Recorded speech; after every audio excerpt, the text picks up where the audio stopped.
बिस्मिल्लाहिर्रहमानिर्रहीम। अस्सलाम वालेकुम student, welcome to Aspire online classes. ये आपका वो टेस्ट है जो आप लोगों ने सॉल्व किया होगा। आई होप सो कि आप लोगों ने तैयार करके सॉल्व किया होगा। आज उस टेस्ट की डिस्कशन है। टेस्ट में आपके पास 25 MCQs थे, उनको हमने प्रॉपरली डिस्कस करना है। Number 1 MCQ, which reagent is used in Clemmensen reduction to convert ketone to alkane. Clemmensen reduction में कौन सा रिएजेंट आपने यूज़ किया था? अल्फा ऑप्शन है आपके पास हाइड्राजीन, N2H4 हाइड्राजीन को कहा जाता है, and potassium hydroxide. Beta option है जिंक अमलगम, मलगम का वर्ड कब यूज होता है जब मरकरी हो, एंड HCl। चार्ली ऑप्शन है कंसनट्रेटेड सल्फ्यूरिक एसिड, और डेल्टा ऑप्शन है आपके पास potassium dichromate plus concentrated sulphuric acid. Concentrated sulphuric acid भी ऑक्सीडाइजिंग एजेंट है, पोटाशियम डाइक्रोमेट और कंसनट्रेटेड सल्फ्यूरिक एसिड का मिक्सचर भी ऑक्सीडाइजिंग एजेंट है। हमने करवानी है रिडक्शन, नाम से जाहिर है क्लीमेंजन रिडक्शन। जब आपने रिडक्शन का प्रोसेस करवाना है तो आपके पास रिड्यूसिंग एजेंट होना चाहिए। ये चार्ली और डेल्टा ऑप्शन में तो दोनों ऑक्सीडाइजिंग एजेंट है, हम इनको इस्तेमाल नहीं कर सकते। ऑप्शन है कि अल्फा और बीटा, अल्फा और बीटा दोनों रिड्यूसिंग एजेंट हैं, लेकिन Clemmensen reduction is actually reduction of ketone, और कीटोन की रिडक्शन के लिए हम लोग यूज करते हैं जिंक अमलगम एंड HCl। और ये जो आपके पास हाइड्राजीन है और पोटाशियम हाइड्रोक्साइड है जो अल्फा ऑप्शन है, ये कीटोन की रिडक्शन में इस्तेमाल नहीं हुआ था, ये यूज हुआ था वोल्फ-किर्चनर रिडक्शन में। और वोल्फ-किर्चनर रिडक्शन जो है वो एल्डिहाइड की रिडक्शन है। Number 2, conversion of sodium acetate to methane in the presence of dry soda lime is called alpha carboxylation, beta decarboxylation, charlie dehydration, delta hydrogenation। तो स्टूडेंट सोडियम एसीटेट का formula पहले आपको आना चाहिए। सोडियम एसीटेट, ये आगे जी आपके पास सोडियम एसीटेट, इसकी आपने करवानी है decarboxylation by using dry soda lime. ये ड्राई सोडा लाइम जब आप इस्तेमाल करेंगे ये सारा ग्रुप रिमूव होगा और इसके साथ H लग जाएगा। अब ये कार्बोक्सिल ग्रुप रिमूव हो रहा है, कार्बोक्सिल ग्रुप का रिमूव होना डीकार्बोक्सिलेशन कहलाता है। तो our correct option is beta decarboxylation. Number 3 MCQ, aliphatic hydrocarbon are alkane, alkene, alkyne, all of this. Alkane, alkene और अल्काइन एलिफेटिक हाइड्रोकार्बन की कैटेगरी है, तो exact option is delta. Next MCQ है जी हमारे पास, an alkane that can not be prepared by Kolbe electrolytic method. Kolbe electrolytic method से कौन सी अल्केन नहीं प्रिपेयर की जा सकती? We have discussed about this. Kolbe electrolytic method हम आम तौर पर इस्तेमाल करते हैं सिमेट्रिकल अल्केन बनाने के लिए। और सिमेट्रिकल अल्केन कौन सी होती है? जिसमें even number of carbon atom हो। 2 कार्बन एटम वाली अल्केन, मतलब इथेन, ब्यूटेन, हेक्सेन, ऑक्टेन, ये सारे सिमेट्रिकल अल्केन कहलाते हैं।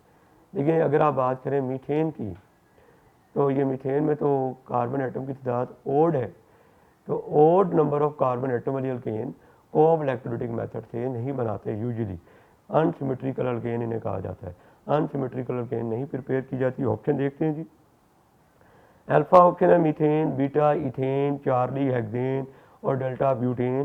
तो जाहिर सी बात है मीथेन जो है ये odd number of carbon atom वाली अल्केन है और ये अनसिमेट्रिकल अल्केन है, ये आपको इलेक्ट्रोलिटिक मेथड से प्रिपेयर नहीं कर सकते। Our exact answer is alpha. Next, the type of hybridisation of carbon atom in methane is alpha option है sp, beta sp2, Charlie sp3, delta none. तो we have discuss about steric number. What is steric number? Sigma bond plus lone pair. अगर आप methane में देखें तो methane में carbon के सारे बॉन्ड सिग्मा बॉन्ड है। अगर आप स्टेरिक नंबर निकालें कार्बन का, sigma bond plus lone pair, sigma bond 4, lone pair 0, तो स्टेरिक नंबर आ गया 4। स्टेरिक नंबर 4 से मुराद ये है कि मीथेन जो है वो 4 सिग्मा बॉन्ड बना रहा है। अगर 4 सिग्मा बॉन्ड बन रहे हैं, 4 स्टेरिक नंबर आ रहा है, तो कार्बन के पास 4 हाइब्रिडाइज ऑर्बिटल हैं। 4 हाइब्रिडाइज ऑर्बिटल कब बनते हैं? जब एक s और 3 p ऑर्बिटल मिलते हैं। sp3 hybridization. So our exact answer is Charlie. Next MCQ, by which process ethane is produced? Alpha, decarboxylation, beta, Sabatier-Sandron reaction, Charlie, Cobb reaction, delta, all of these. तो our exact answer is all of these. decarboxylation से भी हम लोग ethane prepare कर सकते हैं, Sabatier-Sandron reaction से भी इथेन प्रिपेयर की जा सकती है।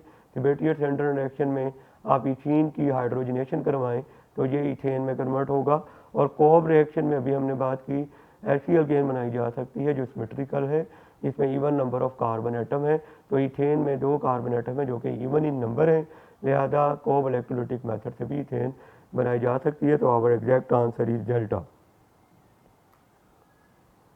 Vital force theory was proposed by Lewis, Berzelius, Kekule, Friedrich Wular.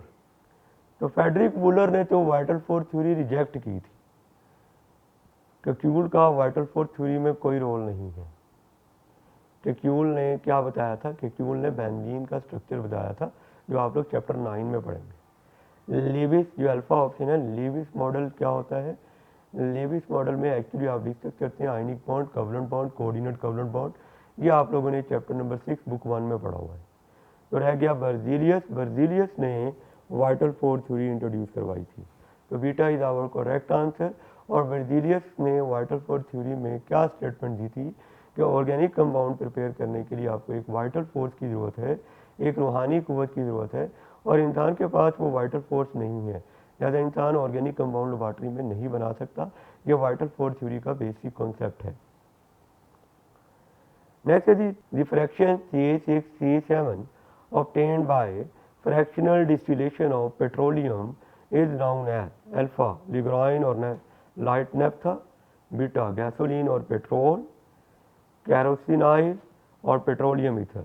Gasoline और पेट्रोल की बात करें तो इसमें कार्बन एटम नॉर्मली 6 से लेकर 8 तक हैं, पेट्रोलियम ईथर में कार्बन एटम 5 से 6 तक हैं, कैरोसिनाइल में कार्बन एटम की तादाद जो है वो 8 से ऑनवर्ड है, और रह गया लिग्राइन और नेफ्था।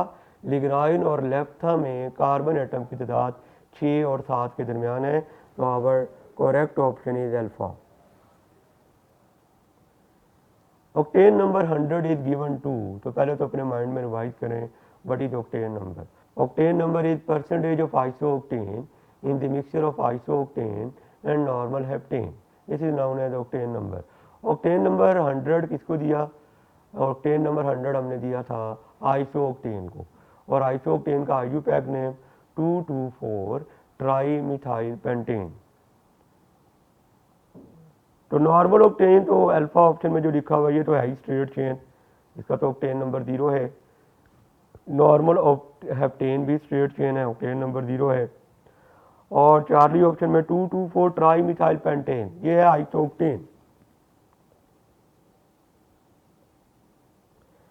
इसको हमने ऑक्टेन नंबर दिया था 100, तो Charlie is our correct answer. The octane number of pure fuel can also be improved by blending it with small amount of additive like alpha option lead oxide, beta tetraethyl lead, Charlie normal octane, delta gasoline। तो octane number of pure fuel कैसे आप लोग जो है वो improve कर सकते हैं? जो बेटा ऑक्टेन नंबर इम्प्रूव करने से मुराद ये होता है कि कंबशन रेट को कम कर दिया जाए और नॉकिंग को कम कर दिया जाए। तो कंबशन रेट को कम करने के लिए हमें नेगेटिव कैटलिस्ट ऐड करना पड़ता है। जब कंबशन रेट कम हो जाता है तो नॉकिंग ऑटोमेटिकली कम हो जाती है। तो नेगेटिव कैटलिस्ट है यहाँ पर tetraethyl lead. Tetraethyl lead with formula C2H5 और Y4 आ जाएगा, टेट्राइथाइल, और ये लेड, इसे आप TEL भी कहते हैं। तो टेट्राइथाइल लेड हम लोग इस्तेमाल करते हैं टू रिड्यूस नॉकिंग और to improve the quality of fuel.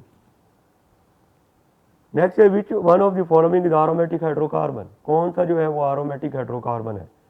Alpha option है anthracene, beta phenol, Charlie pyridine, delta aniline, तो बेटा जी अगर आप इसमें देखें तो फिनोल की बात अगर आप करें, फिनोल एरोमेटिक कंपाउंड ज़रूर है लेकिन फिनोल हाइड्रोकार्बन नहीं है। हाइड्रोकार्बन क्या होता है? Consist of only hydrogen and carbon. Phenol में तो ऑक्सीजन भी आ गई, लिहाजा फिनोल एरोमेटिक कंपाउंड है लेकिन एरोमेटिक हाइड्रोकार्बन नहीं है, तो बीटा ऑप्शन तो नहीं आएगी। पेरिडीन, पेरिडीन में अगर आप देखेंगे ये भी एक हेटेरोसाइक्लिक एरोमेटिक कंपाउंड है लेकिन ये भी हाइड्रोकार्बन नहीं है। Hydrocarbon consist of only hydrogen and carbon, इसमें तो नाइट्रोजन आ गई है। एनिलीन की बात करें, एनिलीन इज आल्सो कॉल्ड अमाइनोबेंजीन, तो इसमें भी क्या आ गया? नाइट्रोजन आ गई है। ये भी सिर्फ हाइड्रोजन और कार्बन पर मुश्तमिल नहीं है, तो इसका मतलब बीटा, चार्ली, डेल्टा तीनों ऑप्शन रिमूव हो गई, रह गया एंथ्रासीन। एंथ्रासीन का फार्मूला आप लोगों ने पढ़ा हुआ है। एंथ्रासीन में 3 बेंजीन रिंग आपस में जो है वो फ्यूज हो जाते हैं, इसको हम एंथ्रासीन का नाम देते हैं। अब जब 3 बेंजीन रिंग आपस में फ्यूज हो गए हैं तो इसमें कोई ऐसा आइटम नहीं है जो अदर देन कार्बन हो इन दी रिंग, और रिंग के अलावा बाकी आइटम हाइड्रोजन के हैं, में हाइड्रोजन और कार्बन के अलावा कोई आइटम मौजूद नहीं है, लिहाजा ये एरोमेटिक हाइड्रोकार्बन है, तो alpha is our correct option. Next MCQ है जी हमारे पास, furan is an example of alpha homocyclic compound, beta heterocyclic compound, Charlie carbocyclic compound, delta aliphatic compound. तो इसका आंसर करने के लिए आपको फ्यूरॉन का फार्मूला याद होना चाहिए। फ्यूरॉन का जो फार्मूला है उसमें रिंग में एक ऑक्सीजन एटम आ जाता है। रिंग के टोटल 5 कॉर्नर आपको नजर आ रहे हैं, 1 2 3 4 और ये 5। जिन कार्बन पर कुछ नहीं लिखा हुआ है इसका मतलब अंडरस्टूड है वहाँ कार्बन है। 4 कॉर्नर पर कार्बन एटम है और एक जगह पर वो लिखा हुआ ऑक्सीजन है, तो इसका मतलब है कि ये एक होमोसाइक्लिक कंपाउंड नहीं है। अगर होमोसाइक्लिक नहीं है तो कार्बोसाइक्लिक भी नहीं है, क्योंकि होमोसाइक्लिक को ही हमने कार्बोसाइक्लिक का नाम दिया था। तो फिर ये क्या रह गया? हेटेरोसाइक्लिक। हेटेरोसाइक्लिक क्या होते हैं? इसमें रिंग में एटलीस्ट एक एटम ऐसा हो जो कार्बन एटम ना हो, तो फिनोल में रिंग में एक एटम ऐसा है जो हेटेरो एटम कहलाता है, वो ऑक्सीजन एटम है, लिहाजा फिनोल हेटेरोसाइक्लिक कंपाउंड है, तो our correct option is beta. Which of the following is not related with functional group? किसका ताल्लुक फंक्शनल ग्रुप से नहीं है? Double bond, beta option triple bond, Charlie OH और delta single bond. Functional group की definition revise करें ज़रा अपने माइंड में, तो आप लोग देखेंगे कि वो डेफिनेशन क्या थी। Atom, group of atom, double bond और triple bond whose presence impart specific properties to organic compound are called functional group. तो डबल बॉन्ड फंक्शनल ग्रुप है, ट्रिपल बॉन्ड भी फंक्शनल ग्रुप है, OH ग्रुप फंक्शनल ग्रुप है, single bond is not a functional group, तो our correct option is delta. In sp hybridization, the angle between two hybrid orbital is alpha option 120 degree, beta 180 degree, Charlie 109.5 degree, delta 90 degree. तो sp hybridisation क्या होती है? वो hybridisation जिसमें एक s orbital और एक p ऑर्बिटल इंटरमिक्स हो। जब एक s ऑर्बिटल मिलेगा और एक p ऑर्बिटल मिलेगा और 2 ऑर्बिटल मिलेंगे, 2 ही नए बनेंगे, 2 ऑर्बिटल के मिलने से जो 2 नए ऑर्बिटल बनेंगे हर ऑर्बिटल को नाम देंगे sp हाइब्रिडाइज ऑर्बिटल। जब 2 एटम के sp हाइब्रिडाइज ऑर्बिटल इंक्लाइन करेंगे तो वो मिलेंगे at an angle of 180 degree और उनकी अरेंजमेंट बनेगी लीनियर, तो our correct option is beta. आपको याद होना चाहिए sp3 हाइब्रिडाइजेशन में एक s ऑर्बिटल मिलता है, 3 p मिलते हैं, तो टोटल 4 ऑर्बिटल मिलते हैं। जब 4 ऑर्बिटल अपने आप को एडजस्ट करते हैं, अरेंज करते हैं, तो वे जाते हैं 109.5 डिग्री के एंगल पर। और sp2 हाइब्रिडाइजेशन में एक s मिलता है, 2 p मिलते हैं, 3 ऑर्बिटल मिलते हैं, और जब 3 ऑर्बिटल मिलेंगे तो वो अपने आप को इंक्लाइन करेंगे at an angle of 120 degree, trigonal angular और ट्राइगोनल प्लेनर शेप बनेगी। और sp हाइब्रिडाइजेशन नाम से जाहिर है एक s मिलेगा और एक p मिलेगा। जब 2 ऑर्बिटल मिलेंगे 2 ही बनेंगे, और जब 2 ऑर्बिटल अपने आप को एडजस्ट करेंगे तो वो जाएंगे at an angle of 180 degree और शेप बनेगी linear. The ethene molecule is alpha tetrahedral, beta triangular planar, Charlie octahedral, delta linear. तो इथीन में पहले तो आप ये बताएं कि हाइब्रिडाइजेशन कौन सी है। जब आप स्टेरिक नंबर निकालेंगे तो आपको पता लगेगा कि इथीन में sp2 हाइब्रिडाइजेशन है। sp2 हाइब्रिडाइजेशन अगर है तो एक s मिला 2p मिले, टोटल 3 ऑर्बिटल मिले, नए भी 3 बनेंगे। जो 3 नए बनेंगे वो अपने आप को एडजस्ट करेंगे at an angle of 120 degree और अरेंजमेंट बनेगी ट्राइगोनल प्लेनर और ट्राइएंगुलर प्लेनर। तो इथीन की शेप क्या बनेगी? Triangular planar. Beta is our exact answer. How many isomers are possible for 3, 5, 8, 12? Alpha 5, beta 4, Charlie 3, delta 2। कितने आइसोमर पॉसिबल हैं? C5H12 पे सिर्फ 3 आइसोमर पॉसिबल हैं। वो कौन कौन से? नॉर्मल पेंटेन, आइसोपेंटेन और नियोपेंटेन। ये 3 बनेंगे। आप इसको अरेंज करके भी देख सकते हैं। C4H8 is alpha option butene, beta option methyl cyclopropane, Charlie option cyclobutane, delta all of these. देखते हैं जी। ब्यूटीन, ब्यूटीन में कार्बन एटम 4 बनाने हैं, एक जगह पे डबल बॉन्ड, वैलेंसी सेटिस्फाई कर लें। You can count. ब्यूटीन का फार्मूला बनेगा C4H8। Methyl cyclopropane, methyl cyclopropane क्या है? आप पहले 3 कार्बन का रिंग बनाएं साइक्लोप्रोपेन और एक मिथाइल लगाएं। अब कार्बन की वैलेंसी को जो है वो आप सेटिस्फाई करें हाइड्रोजन लगाकर। तो ये भी आपके पास बनेगा C4H8। You can count. Cyclobutane पे आ जाएं। 4 कार्बन का रिंग बनाना है और ब्यूटेन है, एंड पर एन आ रहा है, सारे बॉन्ड सिंगल बनाने हैं, वैलेंसी सेटिस्फाई करें। तो इसका फार्मूला भी C4H8 बनेगा।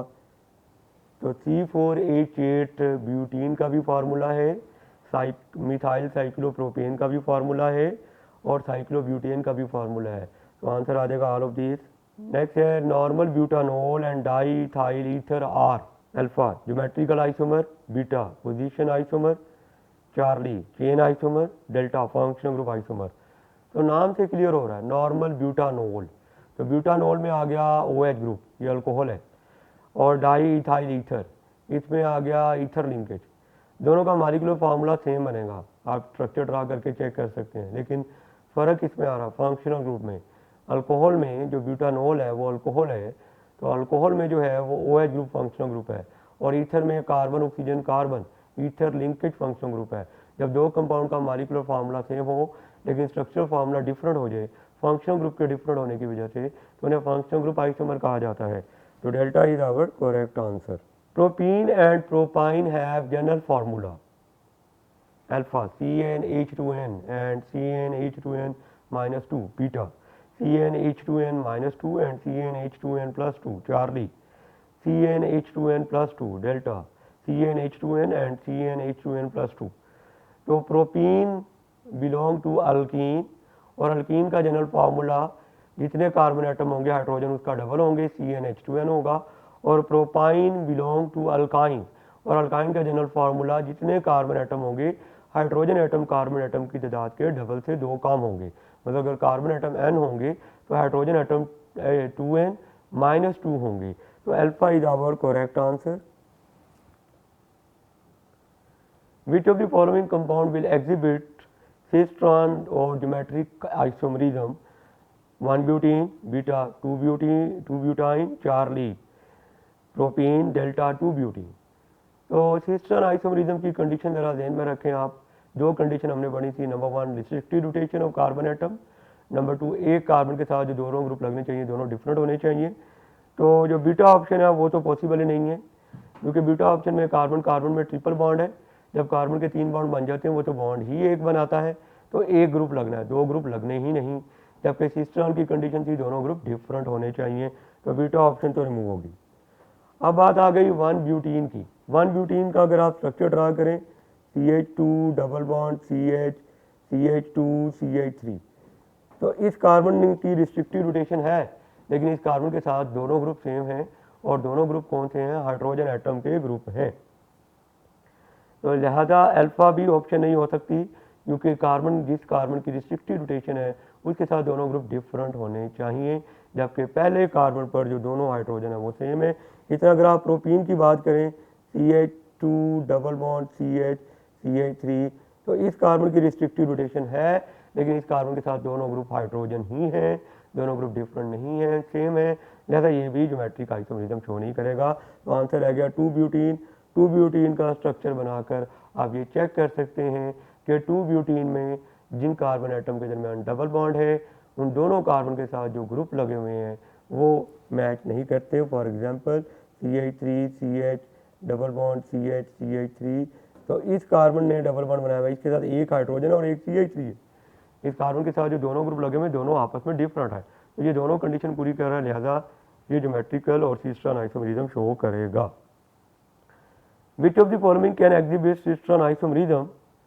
Alpha H C triple bond CCl, beta CH3 single bond CH Cl COH, Charlie Cl CH2 single bond CH2 Cl, delta Cl CH double bond CH Cl। तो alpha option तो नहीं आ सकता क्योंकि जिस carbon की restrictive rotation है उसके बाद 2 ग्रुप होने चाहिए, उसके बाद ग्रुप ही एक है, अल्फा ऑप्शन रिमूव हो गई। बीटा ऑप्शन भी नहीं आ सकता क्योंकि सारे बॉन्ड सिंगल है और सिंगल बॉन्ड के अराउंड रोटेशन पॉसिबल है, कंडीशन है रिस्ट्रिक्टिव रोटेशन, रोटेशन पॉसिबल नहीं होनी चाहिए। चार्ली ऑप्शन भी नहीं आ सकती, तो कौन सी ऑप्शन रहेगी आपके पास? डेल्टा ऑप्शन रहेगी। Normal hexane and 2 methyl pentane are example of chain isomer. Isomerism different categories आपने पढ़ी हैं, ये चेन आइसोमर है जिसमें चेन की नेचर ही चेंज हो गई है, तो beta is our correct answer. Next अगर आप बात करें which of the following can show geometric isomerism? Alkane alkene alkyne both B and C, तो beta is our correct answer.